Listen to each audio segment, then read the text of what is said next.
新台病院长久以来一直拢是紧急医疗能力分级重度急救责任病院，其中妇产部更是紧急医疗网较为妊娠责任病院，为较为妊娠母婴提供跨团队以及紧急医疗服务，守护孕产安全。孕产安全，你我共守。我们有跨团队，比如说像是守护母乳。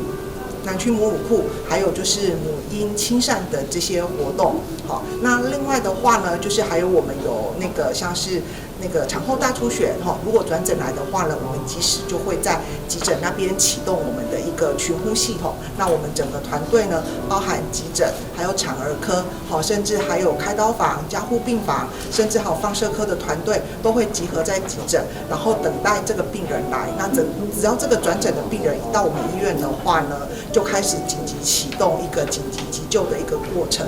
把握最关键的黄金时刻这样子。那另外的话呢，因为生产毕竟是一个很多生产的风险是一些突发状况，而且并不是很常见的一些状况，所以呢，我们为了加强自己的本身的一些照护能力，我们在平常呢也会做一些拟真情境的一些演练，而且这个拟真情境的演练的话呢，是横跨急诊部、妇儿科、妇产科、小儿科，还有开刀房，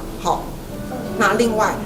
这来做一个共同的一个演练，让大家能够在平常的时候就能够熟悉这些紧急高危险妊娠病患的一个救治。那我们也在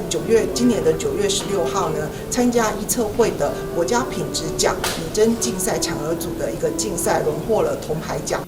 在少子化、高龄化的社会，维护孕产儿安全是病院更加重要医疗品质以及病人安全的工作目标。新台病院将今年的病人安全周活动主题定为孕产安全，你我共守，希望让市民大众了解新台病院在高危妊娠所做的努力。记者张世维采访报道。